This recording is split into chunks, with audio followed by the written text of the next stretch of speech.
Hello students, welcome to my YouTube channel English with Akhilesh sir. तो कैसे हैं आप लोग? आई होप आप लोग बहुत ही अच्छे होंगे और साथ साथ में आपकी पढ़ाई भी बहुत ही बेहतर चल रही होगी। ओके, तो आइए आज हम लोग सीखने चल रहे हैं अबाउट सिनोनिम्स। ओके, आप लोग को अच्छी तरह से पता है कि सिनोनिम्स का मतलब होता है पर्यायवाची शब्द या समानार्थक शब्द। ओके, तो पर्यायवाची शब्द या समानार्थी शब्द के बारे में हम लोग एक एक करके सीखने का प्रयास करेंगे। और आप सबको पता है कि सिनोनिम्स या एंटोनिम्स का सभी परीक्षाओं के लिए कितना महत्वपूर्ण योगदान है। ओके, तो आप लोग को इसे इग्नोर नहीं करना है और ना ही वीडियो को स्किप करना है, एक एक वर्ड को अच्छे समझना है। तो पहले आप वर्ड को समझेंगे, वर्ड की फिर सिनोनिम्स समझेंगे और मैंने ब्रैकेट में सिनोनिम्स के साथ साथ एंटोनिम्स भी लिख दिया है। जैसे ये वर्ड है और वर्ड के सिनोनिम्स है और फिर ब्रैकेट में हमने एंटोनिम्स लिख दिया है। तो आपको सिनोनिम्स के साथ साथ एक वर्ड एंटोनिम्स का भी सीखना है। अच्छा, एंटोनिम्स एक अलग टॉपिक हो गया, तो पहले हम सिनोनिम्स को सीखते चलेंगे लेकिन एंटोनिम्स को जोड़कर सीखेंगे ताकि हमारा जो इंटरेस्ट है वो सिनोनिम्स और एंटोनिम्स में बनी रहे। ओके, तो बिल्कुल घबराना नहीं और देखिए आप लोग केयरलेस मत बनिए, पढ़ाई के प्रति जागरूक बनो, है ना। जैसे सारे वर्क्स करते हो वैसे पढ़ाई का भी एक निश्चित समय बना लो। ओके, और उसी के साथ साथ आपको पढ़ाई करते हुए चलना है। तो जो सिनोनिम्स का ये टॉपिक हम लेके आज से चल रहे हैं, इसमें आपको ये करना है कि पेन और कॉपी लेके बैठना और एक एक वर्ड को अपने हाथ से लिखना है ना। Write yourself in your copy and just try to understand which type of the words are given here and just try to use all the sentences which is taught by me in your copy. Okay, तो copy में क्या करना है, आपको लिखना है और लिखते हुए समझना है। तो आइए चलते हैं हम लोग। पहला जो वर्ड है हमारा, क्या लिखा है? अबेंडन। अबेंडन का मतलब होता है परित्याग करना या छोड़ देना। तो पहली बात आपके समझ में आ गई होगी। जैसे ही अबेंडन वर्ड आए आपके दिमाग में आना चाहिए कि what is the meaning of particular word which is given here. तो अबेंडन मीन्स क्या हो गया? परित्याग करना या छोड़ देना। अब इतनी बात याद हो गई, अबेंडन मीन्स परित्याग करना या छोड़ देना। अब बात आती है कि अबेंडन का सिनोनिम्स क्या होता है। तो अबेंडन का जो सिनोनिम्स होता है वो होता है लीव और फॉरसेक, जैसा कि लिखा हुआ है यहाँ पे, लीव एंड फॉरसेक। तो अबेंडन, अबेंडन का synonyms leave forsake, abandon leave forsake, abandon leave forsake, ऐसे करके आपको 3-4 बार रिपीट करना है। एनी प्रॉब्लम है? अब इसमें दिक्कत आए तो भाई गलत बात है। वर्ड्स को आप एक बार जैसे ही देखो उसको रिपीट करो, रिकॉल करो। क्या रिकॉल करना है? कोई वर्ड और वर्ड का जो सिनोनिम्स होगा या एंटोनिम्स होगा उसे अपने दिमाग में लाने का प्रयास करो। तो पहला वर्ड क्या हो गया? अबेंडन। अबेंडन का मतलब क्या हुआ? परित्याग करना या छोड़ देना। इतनी बात समझ में आ गई। फिर अबेंडन का सिनोनिम्स क्या होगा? जी हाँ, लीव और फॉरसेक होगा। अब बात आएगी अबेंडन का एंटोनिम्स क्या होगा। तो एंटोनिम्स या अपोजिट वर्ड क्या होगा? तो ध्यान रखना, जो अबेंडन है उसका अपोजिट वर्ड होता है रिटेन। क्या होता है? रिटेन। ये देखिए यहाँ पर लिख दिया गया ब्रैकेट में। तो पहले हमने क्या किया? वर्ड लिखा, वर्ड का सिनोनिम्स लिखा और एक वर्ड हमने क्या कर दिया? ब्रैकेट में एंटोनिम्स लिख दिया।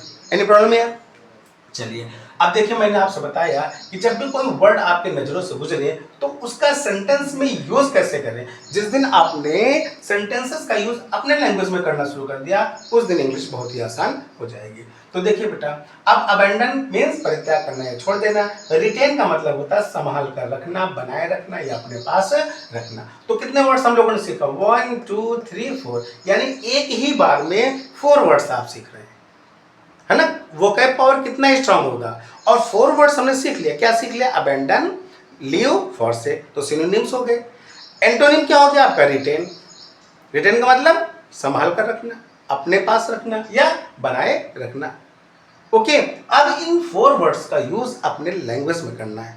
ओके, अपने सेंटेंस में करना है। कैसे? देखिए, यूज इन अ सेंटेंस। तो पहला सेंटेंस है आपका, she had to abandon the idea of becoming a writer. तो इसका मतलब आप समझ गए ना, she had to abandon the idea of becoming a writer. तो उसे क्या करना पड़ा? उसे एक लेखक बनने का जो विचार था उसका परित्याग करना पड़ा। ओके, तो she had to abandon the idea of becoming a writer. एक बार फिर से बोलिए, she had to abandon the idea of becoming a writer. देखिए कितना आसान हो गया अबैंडन का मतलब। अबैंडन मीन्स क्या होता है? परित्याग करना या छोड़ देना। दूसरा देखो वर्ड आपका लिखा है लीव, तो लीव का भी यूज करो। Please leave the door open, please leave the door open मतलब समझ गए, प्लीज लीव, प्लीज लीव कृपया छोड़ दीजिए, द डोर ओपन दरवाजे को खुला, तो इसका मतलब क्या हुआ? कृपया दरवाजे को खुला छोड़ दीजिए। तो छोड़ देना आपका क्या है? अबैंडन का सिनोनिम्स हो गया। तो please leave the door open. Any problem है? Now the third is don't forsake me in my hour of need. तो फॉरसेक का मतलब क्या हुआ? फॉरसेक का मतलब भी वही होता है, परित्याग करना या छोड़ देना। तो डोंट फॉरसेक मी, मेरा परित्याग मत करना, मुझे मत छोड़ना, इन माई ऑवर ऑफ नीड, मेरे जरूरत के समय में, मेरे जरूरत के समय में मेरा परित्याग मत करना। नेक्स्ट है आपका, she studies hard but can not retain the information. यानी वो क्या करती है? मेहनत से पढ़ाई करती है, लेकिन जो इंफॉर्मेशन है उसे संभाल कर नहीं रख सकती है। Okay, any problem here?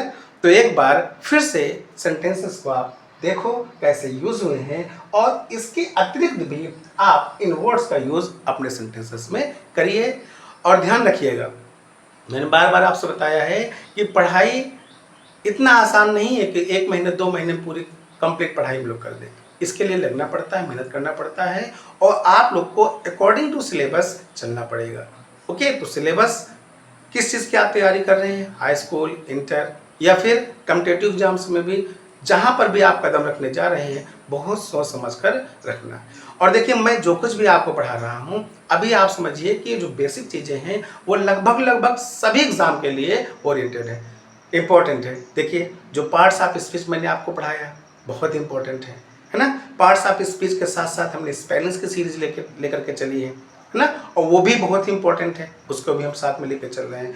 फिर आपका टेंस आ गया, टेंस को भी हम लोग कंप्लीट कर रहे हैं। पास्ट परफेक्ट कॉन्टिन्यूअस कंप्लीट हो गया है, उसको भी हम आगे लेकर के चल रहे हैं, वो भी वीडियोस आपको मिलती रहेंगी।